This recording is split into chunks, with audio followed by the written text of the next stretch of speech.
Welcome to the IRS Solution Attorney Show. If you have problems with the IRS, don't focus on the negative, focus on the solutions. With the IRS Solution Attorney, Darrin T. Mish. For over 15 years, he's been helping taxpayers with IRS problems reclaim their lives and their financial stability. Now, here's your host of the IRS Solution Attorney Show, Darrin T. Mish. Well, let's call roll. Katrina Madewell, are you here? I'm here. Darrin T. Mish, are you here? He's here. He is here. Just not here.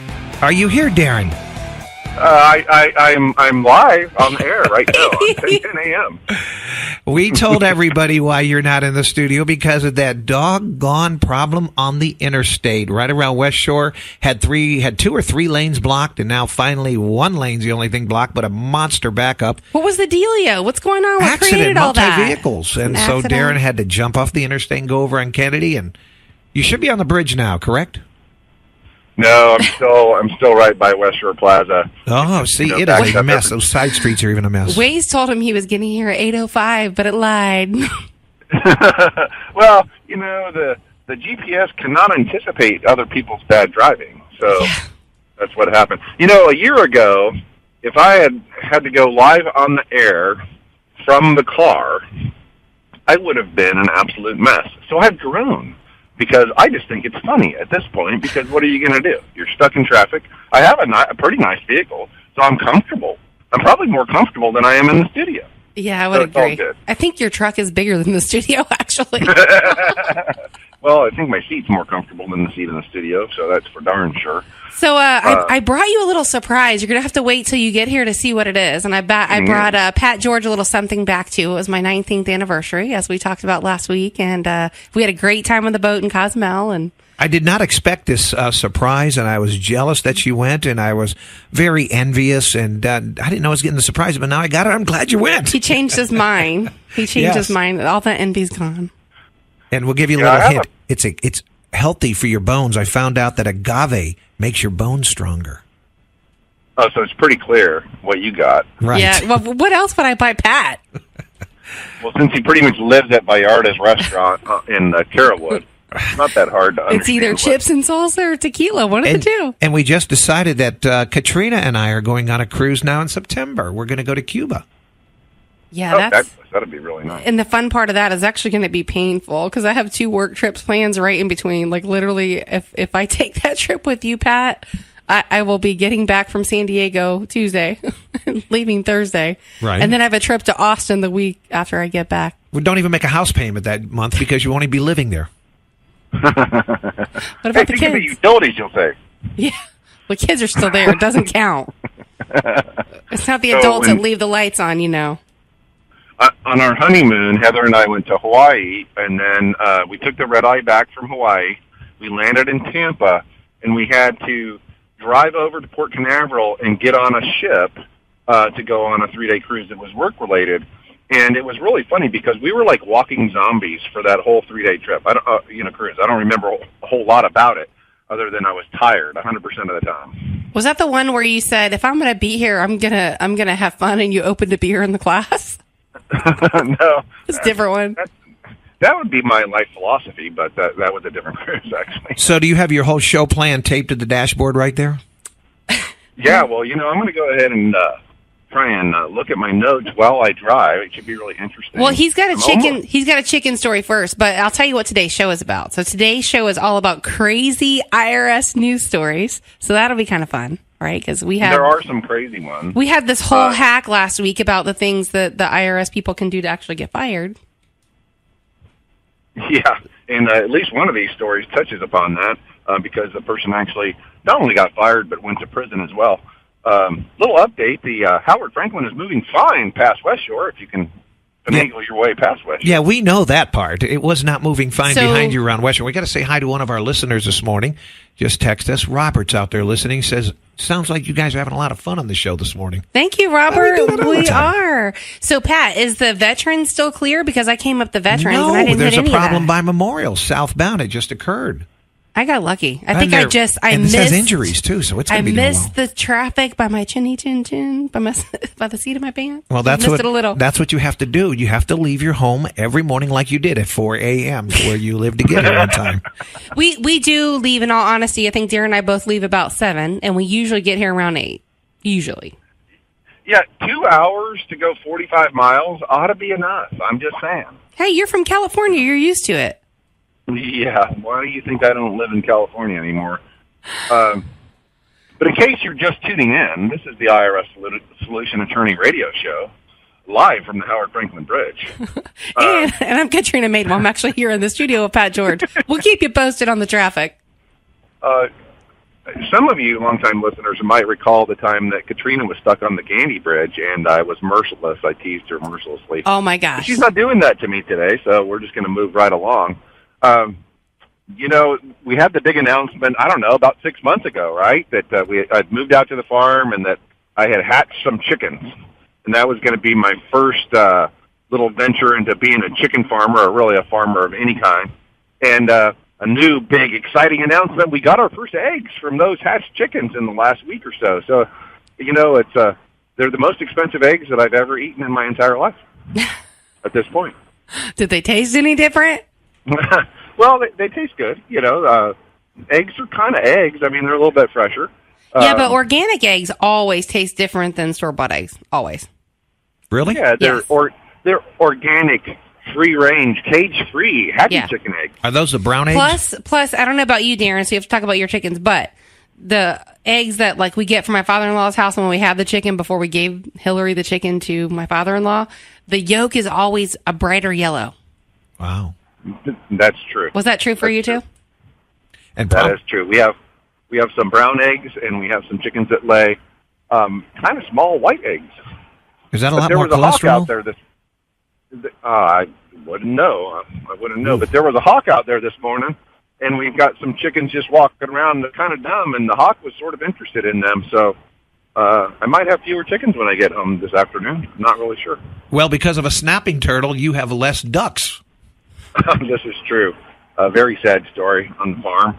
I had five ducks, and then a snapping turtle, we think, got a hold on one of them and tore them all up, and now we have 4. But, that's the circle of life.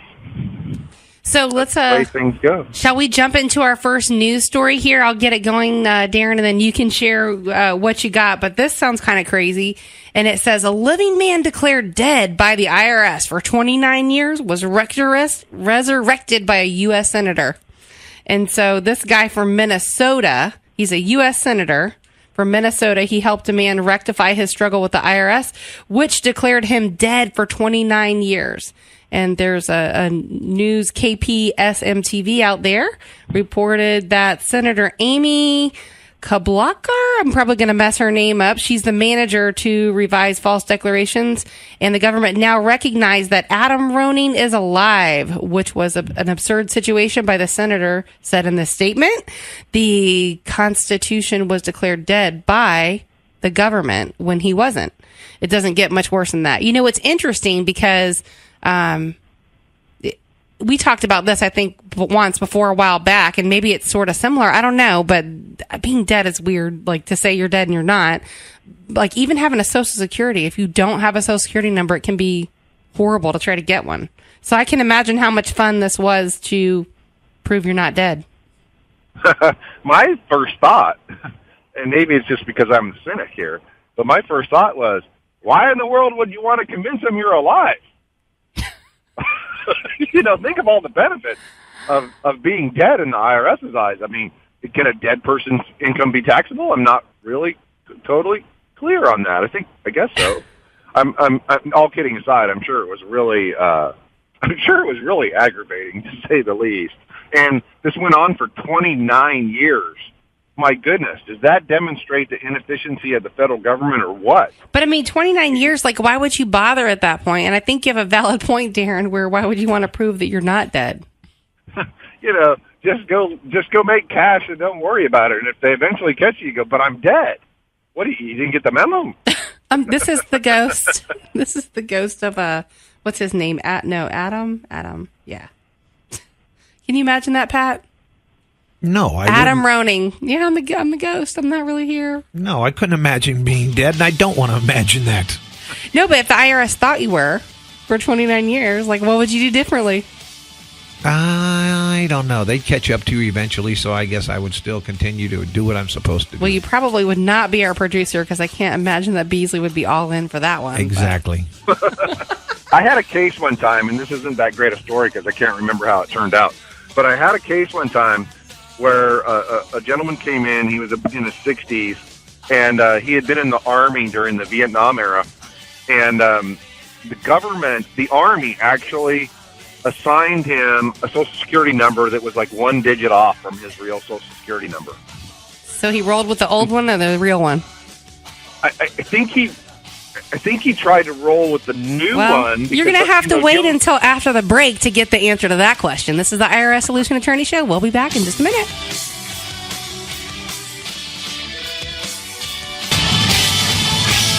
Still a big mess on southbound 275 around West Shore.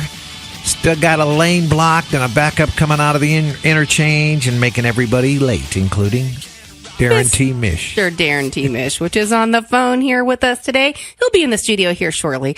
I'm your co-host, Katrina Madewell, and if you're just tuning in, this is the IRS Solution Attorney Show, and today's show is all about crazy IRS stories, and we've got a full show of this lined up, so you better hurry up and get here, Darrin, so we can get into all of these. So before the break, you were saying that you had a client that you recommended or you represented, and his social was one digit off from the Army?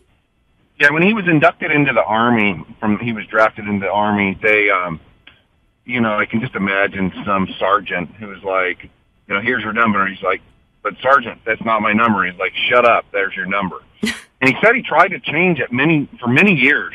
The entire time he was in the Army, I can't remember if it was 3 years or 6 years, but he was trying to get it corrected, and he couldn't get it corrected, and this is back in the 60s. Well, he came to see me in the 2000s. And it still had not been corrected, and it was just a giant jumbled up mess. And I don't remember exactly how we got it corrected, but we ultimately did get it corrected, and we got all of the Social Security credits and whatnot that were misapplied to the old number, applied to the correct number. And yeah, because back then they didn't listen. It was like, shut up and get in line. Yeah, well, I'm not sure they listen now, but maybe a little better. Yeah, I mean, when you were drafted, you're pretty much. Well, it's funny. My grandfather, and he's been gone for a while now, but he actually had a fake ID when he was younger, and he was in the Army, and they had his date of birth wrong with that original fake ID, so he actually got drafted earlier than he should have been drafted.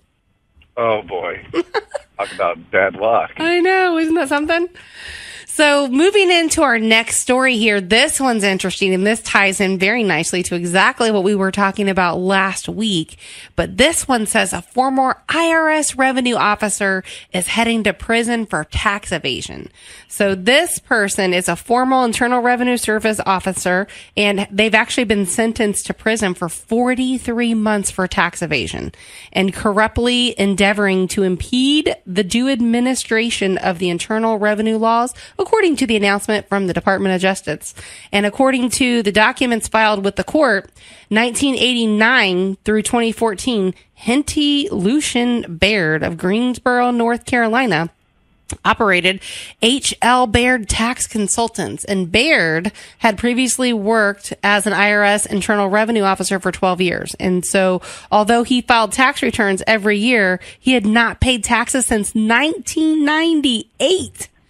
And he used his knowledge and expertise, obviously, as an IRS revenue officer to evade taxes and avoid paying his own taxes. And he basically hid hundreds of thousands of dollars he earned from his consulting business in his bank accounts. And he created basically in the names of his kids to use money orders and cashier's checks to pay his personal expenses. Isn't that wild? Yeah, we've talked about on the show before that the IRS or the federal government doesn't even have the resources to prosecute everybody who commits a tax crime. But, a former IRS revenue officer, that's kind of a splashy case. This guy was, working on the inside for the government for 12 years and then decided to take that knowledge that he had of the inner workings and use it to, fraudulently help his clients evade taxes. We've talked about the difference between tax avoidance and tax evasion many times on the show. Tax avoidance is legal. That's all the kind of proper planning that you do to avoid paying too much tax. Tax evasion is when you wrongfully, illegally, you evade paying the taxes, and that's a crime. And it sounds like that's what this revenue officer or this former... Well, it's interesting. I'm looking at the rest of the story, Darrin, and I don't want you to because you're driving, so you can do that when you get in here. But basically, when the IRS tried to collect for this, he submitted a false collection form. And he basically claimed to have one bank account and concealed all of the rest of his other accounts. And when Baird learned that the IRS had become aware of the accounts and intended to levy them, he withdrew the funds before the IRS could seize them. Here's a funny thing I hadn't thought about is it sounds like this revenue officer was on the job before computers and the internet really became as good as they are now. So you'll like the next part, Darrin, because we talk about this all the time, or you do on the show.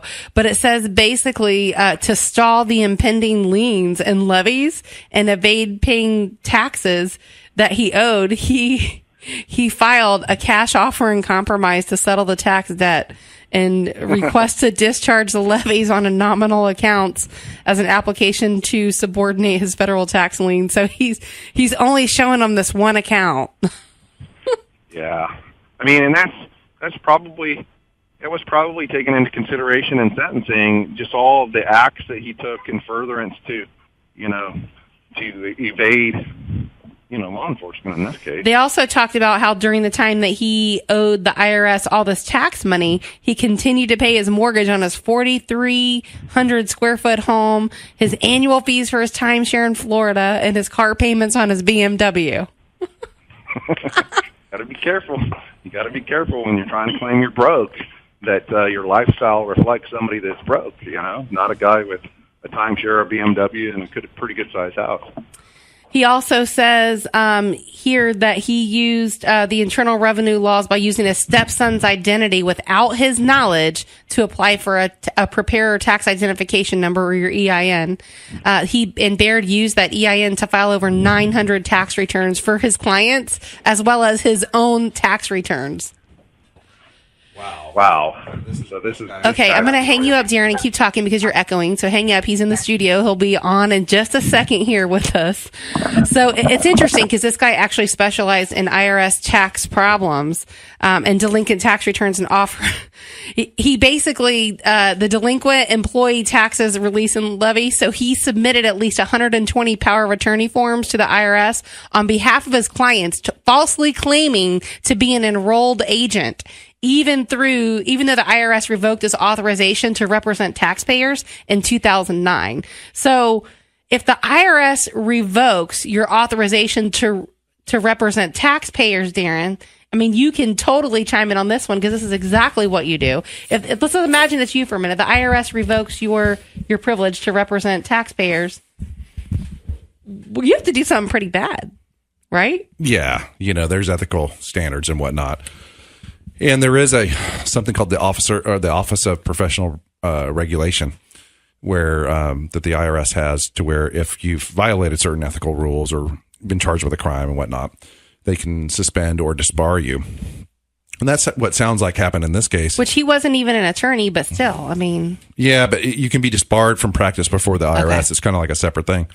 And so it sounds like that's what he did. And then his lack of respect is probably the best way to put it.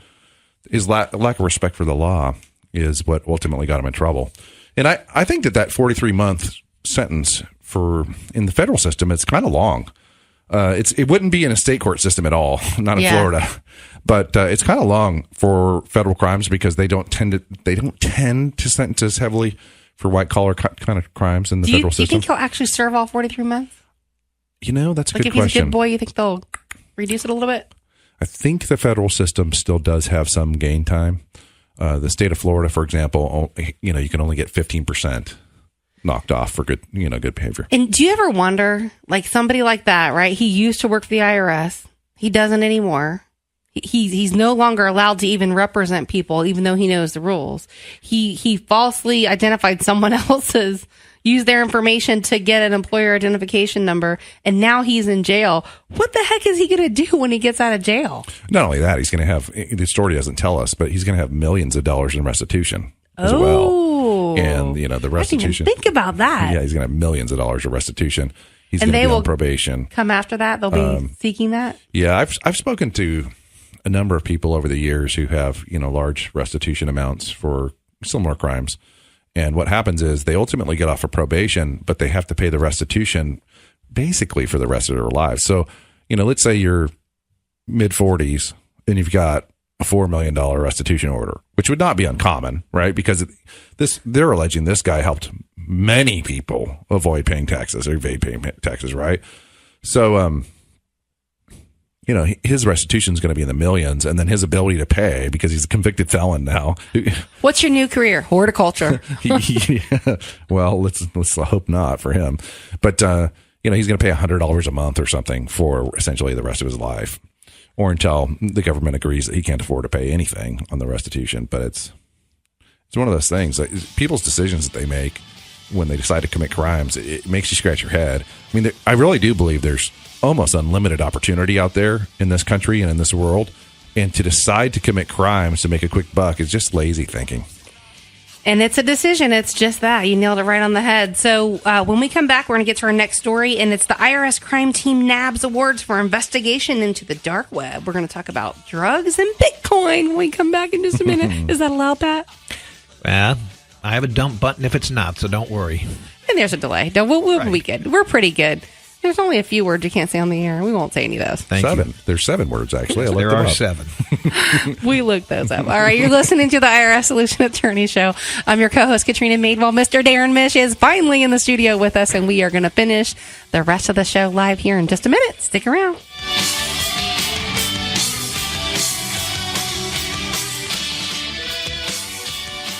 Are you suffering from IRS problems? Do you owe back taxes you can't pay? Is your paycheck or bank account being levied? Or maybe you haven't filed tax returns in years and simply don't know what to do. This is Darrin T. Mish to tell you that if you're tired of IRS problems hanging over your head and are ready for a fresh start, we may be able to help. Call the law offices of Darrin T. Mish at 888-GET-MISH, 888-GET-MISH. I can help you file old tax returns, work to release tax liens or stop wage levies, even negotiate deals to pay off back taxes at a discount, sometimes for pennies on the dollar. Hey, let's face it, these days it's not hard to get into tax trouble.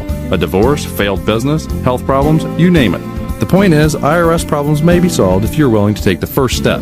Call for a free consultation at 888-GET-MISH. That's 888-438-6474. Or go to the web at getirshelp.com, because the one sure thing is, IRS problems don't solve themselves. So get Mish.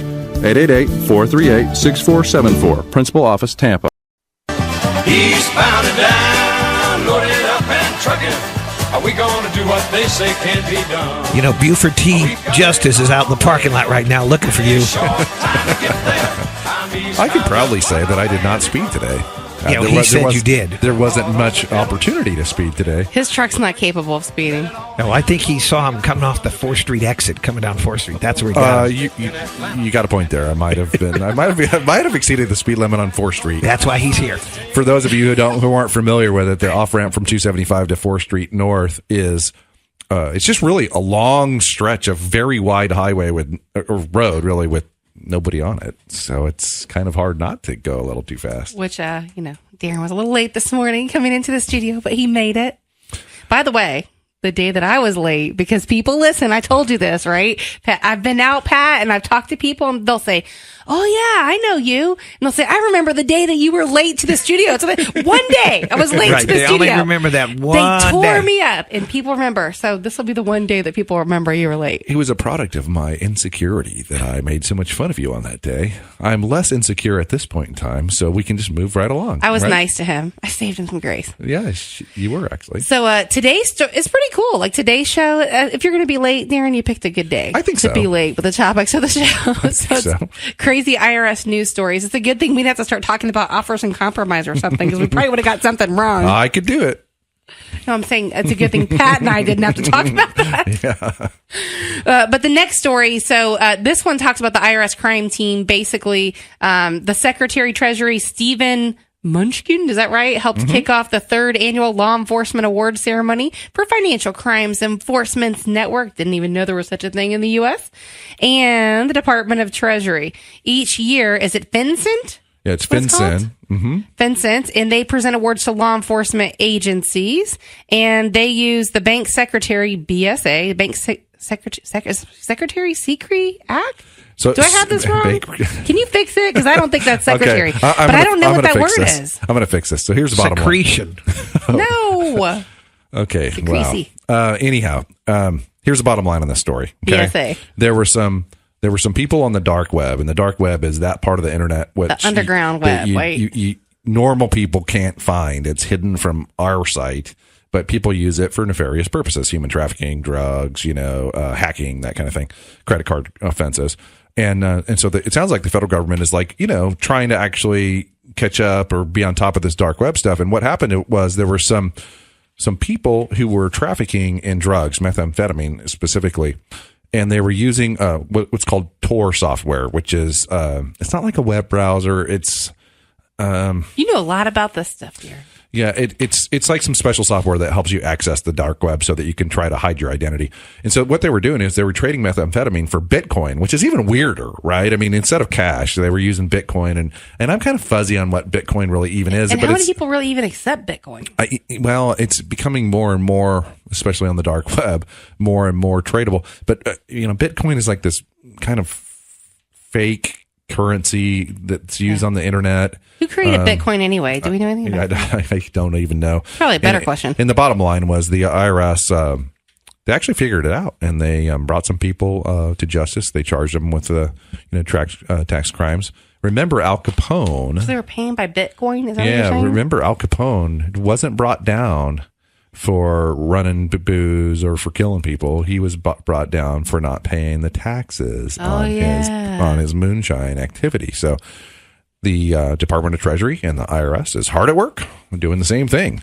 When I had lunch with a former Justice Department attorney that prosecuted tax crimes recently, I asked him, I said, so why don't you prosecute all my folks? Because they're all non-filers, right? That's a great question. And non-filing is, frankly, that's the only reason I went to lunch was I wanted to know the answer to that question. It turned out to be a really nice guy.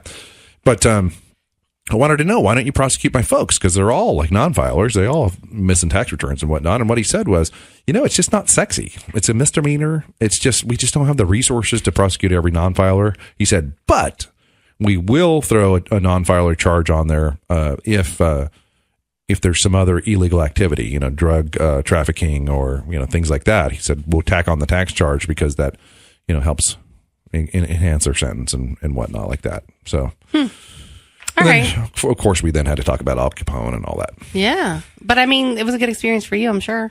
Yeah, absolutely. It was interesting to hear that he's like, yeah, we could, but we just don't because it's not fun.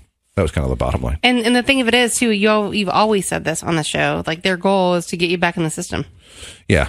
And we talked about that as well. It's the goal is to get the non-filers back in the system, not so much to get the money that they can never pay. Right. So if you keep rubbing salt in the wound, they're probably less likely to cooperate, would be my thought.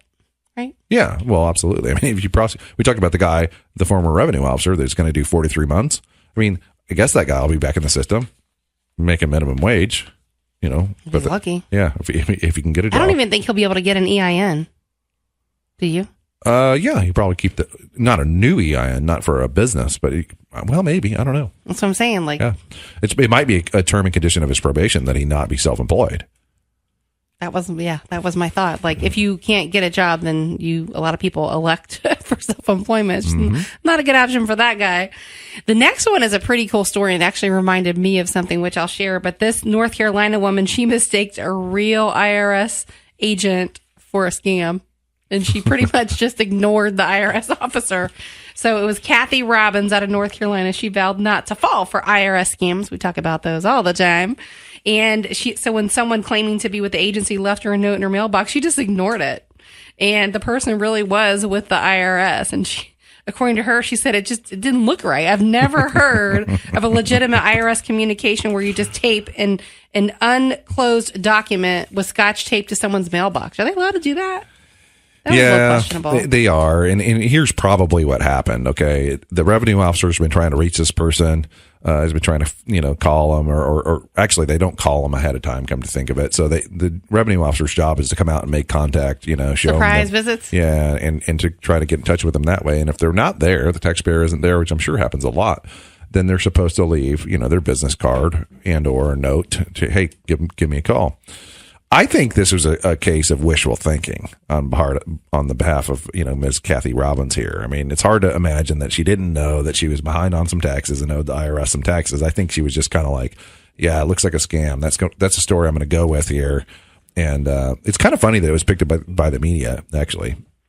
Well, the next one, we've talked about this one a lot, and I've actually kind of been waiting for this one, so I'm glad that it's part of the show. But there was 2 women actually just sentenced to $1.5 million in IRS refund scam. Yeah. Remember we talked about this, how they, you shared the story with the guy that they couldn't nab him. They didn't know what it was. He was filing these tax returns. He had all these W-2s in his trunk. Yeah. So for those of you who haven't heard this story, I have some friends that are law enforcement in Tampa Police Department. And, typically they would do auto thefts and drug crimes.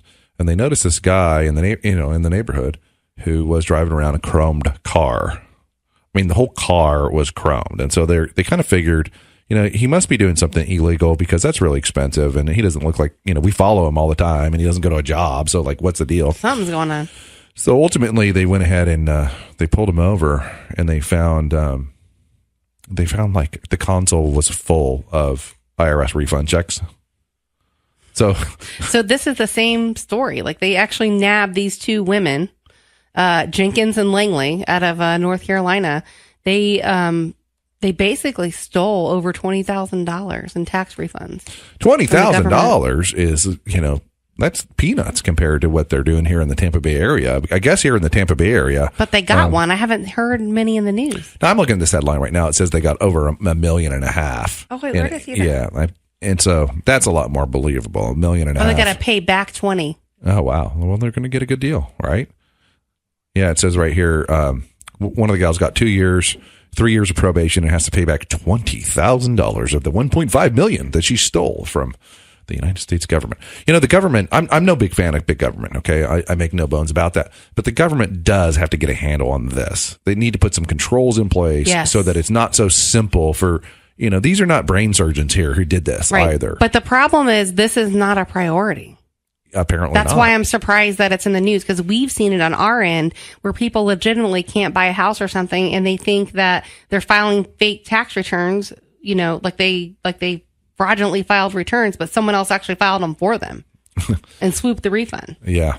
Yeah. It's becoming a bigger and bigger problem. It's happened to people in my office that work for me. I've had ID theft issues where somebody filed a return, claiming a large refund. The funnier things that happens is my clients who, haven't filed a return in 10 or 15 years and they're going to owe a bunch of money, and somebody swoops in and files one of these fraudulent returns claiming a refund. And I have to tell you, it's really tempting when I'm reviewing the transcripts, go, oh yeah, just let that one go. You can see that it's fake. You can see it's a problem, but we don't do that. We go ahead and, report it as fraudulent and report the income and all that, because there could be other problems if you just let it slide, But, yeah, this is a big problem, this ID theft and particularly the false refunds. The funniest thing about that story with TPD and finding the guy, the car is like literally there's a chrome car and there's like checks like all throughout the cabin of the car, is TPD went to the IRS and said, hey, we found this and you guys need to do something about it. And the IRS said, well, we can't do anything about it because of taxpayer confidentiality concerns. I mean, come on, this is just silly. They're clearly not all his returns. Yeah, clearly. Or W-2s.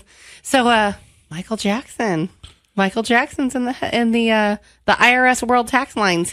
His lawyers claim that the IRS witness perjured himself in a tax trial. Yeah, apparently there's $1 billion tax trial of the century pertaining to Michael Jackson's estate. And it actually involves Whitney Houston in some way. It doesn't make sense. And I guess there was some cooperation, or maybe they wrote a song together. It's not really that clear. But the IRS put a witness on the stand to discuss, how much how much the value of that was. And Michael Jackson's attorneys are claiming that the IRS star witness actually perjured himself, lied on the stand. Not that hard to believe, honestly. Having done trial work for many, many years, I've seen all kinds of people lie on the stand. It's not even rare. It's a big deal too. Like, this is $1 billion tax trial. Yeah. I mean, it's not peanuts. So that makes you think that if there's $1 billion at stake, is it more likely or less likely that somebody would lie on the stand in your mind? Oh, without a doubt. I think it's a little bit more likely. I've seen law enforcement lie on the stand about a stop sign ticket. What? I kid you not. For what? They just sometimes, I'm not saying anything bad about all law enforcement. But they say by any what? means. Like they're rolling through a stop sign, and what are they saying? They'll just, you can prove it, and they'll just lie. And they lie because they want to win. So who usually wins in that? Oh, in traffic court? Usually the government. The law enforcement. I always said that I'd rather defend a robbery than a speeding ticket. Oh, it's easier to win the robbery, frankly. Just remember, always say no contest. I want to talk to my lawyer. Don't say anything. That's legal advice from Pat George. Yes. And if you got a tax problem, call Darrin at 888-GET-MISH. That's 888-438-6474. We'll be back in just a minute after the break. IRS Solution Attorney Show. Back in a moment.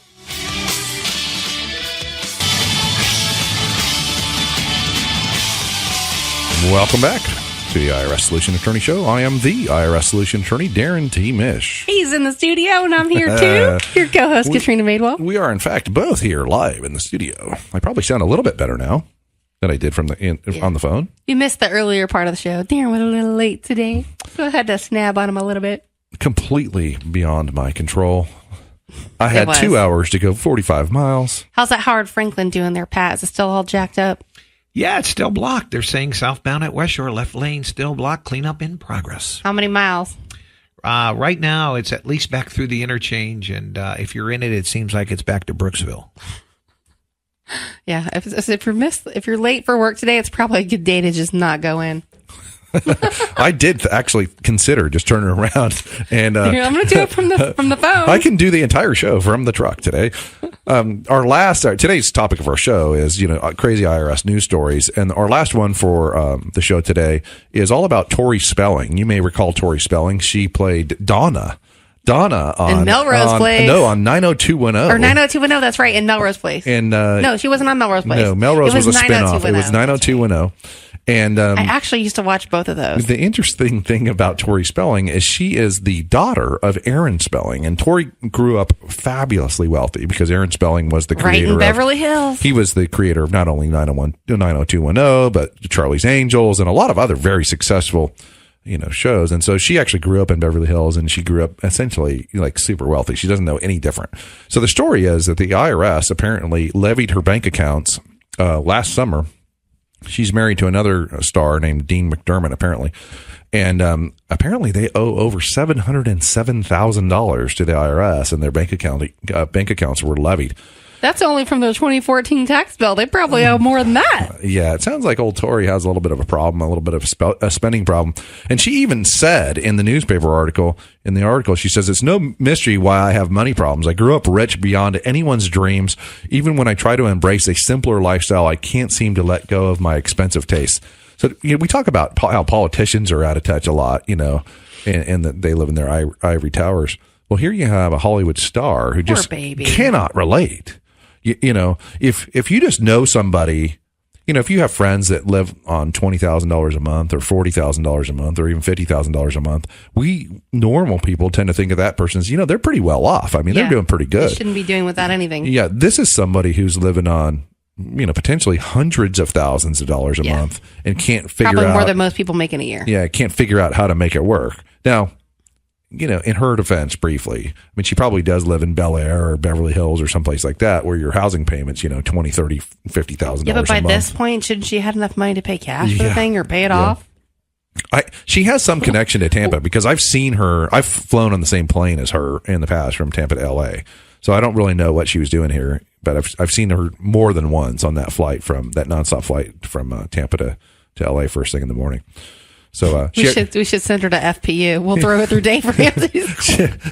You got to pay cash for everything. I'm not sure she could relate to. Whatever you pay your American Express. No American Express Black for you. She was riding in front, of course, but yeah, Tori Spelling. IRS problems. Hey, Tori, if you're listening, you should call the IRS Solution Attorney at 888-438-6474. I do represent people all across the country. As a matter of fact, I had a call one time, and I didn't take this case, but I got a call from a female R&B singer. She's a household name. It's I'm trying to think of a household name that isn't her. It would be like who's an R&B singer that's a female. Gladys Knight? Yeah, I mean, it's somebody bigger than Gladys Knight, not as big as Beyonce. Aretha Franklin. Yeah, it's somebody like that big. And she was getting really bad advice, really expensive bad advice from some tax attorney in Century City, California. Queen Latifah. Bigger than Queen Latifah. Not literally bigger than Queen Latifah. Queen Latifah's kind of large, you know what I'm saying? Anyway. Only on this show. This show is actually degenerated. It started out bad and it's gotten worse. It was fun. This is the segment of the show that I call the IRS Train Wreck of the Week. Right. Before you get to your train wreck, this week was different. Darren was late. Real quick, we'll have like 30 seconds before we end, but 888-404-1010. If you're listening, we heard from one guy. I want to know what you think about today's show. Was it in the toilet or did you have fun? 888-404-1010. And Whitney Houston. Not as big as Whitney Houston, that's for sure. I can't even remember. You might have already named her. I'm not really that clear. But he done forgot who it is. Diana Ross. Not as big as Diana Ross, but big. Anyway, today's train wreck of the week is Tony Braxton. It's not settled. I know them all. This case is not settled, okay? But my client here was in real estate back during the heyday. And he managed to rack up a tax bill of $199,000 and change. Okay? Snap. Now, in the meantime, real estate crashed in about 2008, right? Or so. 2007 was the beginning of the downswing. I can remember the end of 2007. I'm like, there's no real estate crash happening. This is all just media spin. Which, by the way, I do believe that media had a big role in it. Of course they did. But anyway, so this gentleman ended up owning close to $200,000. And then after 2008, his financial fortunes crumbled.